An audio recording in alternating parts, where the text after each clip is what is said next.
સુંદર સવારના સર્વ હરિભક્તોને જય શ્રી સ્વામિનારાયણ, જય શ્રી કૃષ્ણ.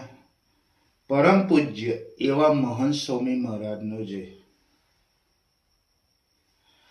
નીતિમત્તા અને પ્રામાણિકતા જીવનમાં શું છે? આ વિષય એવો છે કે જે આપણા જીવનનો મૂળ ધારા છે. આ વિષય એવો છે કે જે ધર્મનું હૃદય છે, અને આ વિષય એવો છે કે જેના વિના તમામ પૂજાપાઠ, જપ, તપ શૂન્ય બની જાય છે. ધર્મ શું છે? આપણે સૌ ધર્મ પ્રિય છીએ. કોઈ રોજ મંદિર જાય છે, કોઈ પાઠ કરે છે, કોઈ ઉપવાસ કરે છે, કોઈ તીર્થયાત્રા કરે છે. પણ એક પ્રશ્ન આપણને જાતને પૂછવો જોઈએ, હું જે ધર્મ માનું છું એ મારા જીવનમાં કેટલો ઉતર્યો છે? શાસ્ત્રો સ્પષ્ટ કહે છે, ધર્મ માત્ર ક્રિયાઓમાં નથી, ધર્મ તો સ્વભાવમાં છે, ધર્મ તો વ્યવહારમાં છે. જો ધર્મ હાથમાં માળા સુધી સીમિત રહી જાય અને જીવનમાં ના ઉતરે તો એ ધર્મ નથી, એ માત્ર દેખાડો છે. લાખ પાઠ પૂજા અને શૂન્ય પરિણામ.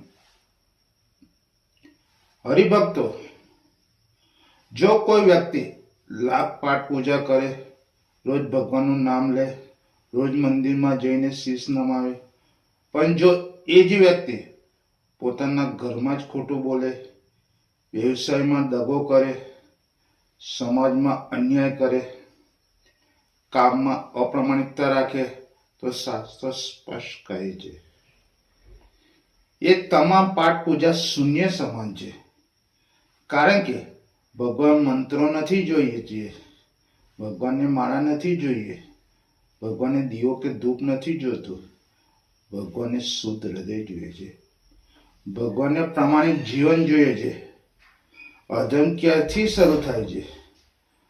અધર્મ ક્યાંથી આવે છે? અધર્મ ત્યારે શરૂ થાય છે જ્યારે આપણે આપણા સ્વાર્થ માટે જીવીએ છીએ. નીતિમત્તાને બાજુ પર મૂકી દઈએ. અધર્મ ત્યારે આવે છે જ્યારે આપણે જાણતા હોઈએ કે આ ખોટું છે, છતાં પણ કરીએ. પણ યાદ રાખજો, અધર્મ કોઈ એક દિવસમાં મોટો નથી બનતો. અધર્મ નાની નાની અપ્રામાણિકતાઓથી ઉગે છે. એક નાની ભૂલ, એક નાનો દાગો, એક નાનું જૂઠાણું, ને ધીમે ધીમે આખું જીવન ગૂંચવાઈ જાય છે. એક બહુ સુંદર ઉદાહરણ છે, વિચાર જવા જેવું છે, પરફ્યુમ અને મેગ્નેટનું.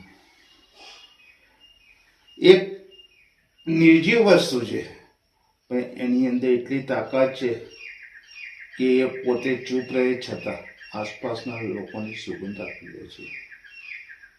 એ પણ નિર્જીવ વસ્તુ છે, એની અંદર એટલી શક્તિ છે કે દૂર રહેલું લોખંડ પણ ખેંચી દે છે. હવે વિચાર કરો, જો નિર્જીવ વસ્તુઓમાં પણ આટલી તાકાત હોય તો નીતિમત્તા અને પ્રામાણિકતા જે જીવનના સદગુણો છે, એમાં કેટલી મોટી શક્તિ હશે.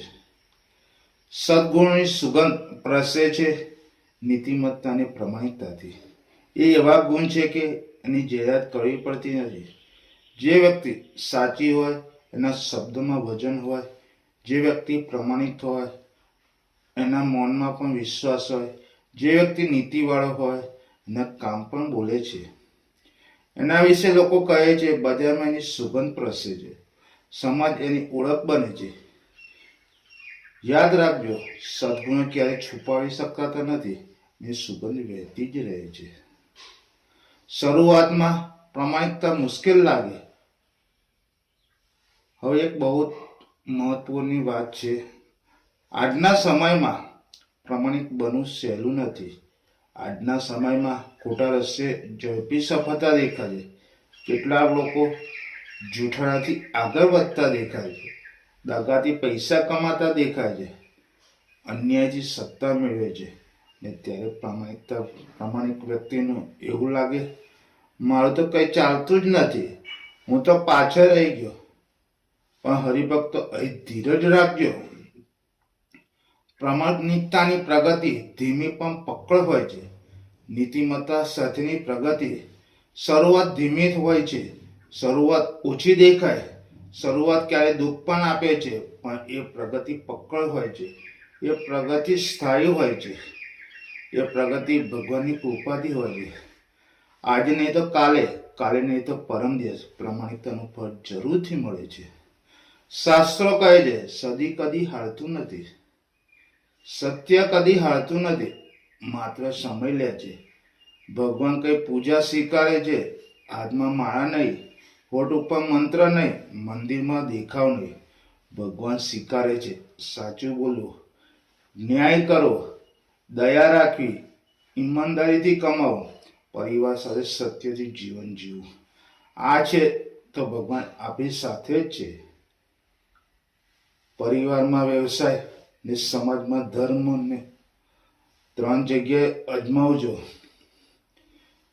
પરિવારમાં પતિ પત્ની વચ્ચે સત્ય, માતા પિતા અને સંતાનો વચ્ચે વિશ્વાસ, વ્યવસાયમાં ખોટા તોલ નહીં, ખોટા વચને, લાલચ નહીં, અને સમાજમાં અન્યાય સામે મૌન રહેવું, નબળાવ દબાવવું નહીં. જો આ 3 જગ્યા નીતિમત્તા છે તો સમજો તમારો ધર્મ જીવિત છે. અને અંતમાં કહેવાનું, ધર્મ દેખાવ નથી, જીવન છે. પૂજા ક્રિયા નથી, સ્વભાવ છે. ભગવાન મંદિરમાં નથી, નીતિમાં છે. જો જીવનમાં નીતિમત્તા અને પ્રામાણિકતા છે તો ભગવાન તમારા ઘરે જ છે. તો ભગવાન તમારા કામમાં છે, તો ભગવાન તમારા શ્વાસમાં છે. નીતિમત્તા રાખજો, પ્રામાણિક જીવન જીવો, ભગવાન આપને તમારી સાથે ચાલશે. જય શ્રી કૃષ્ણ, જય શ્રી સ્વામિનારાયણ.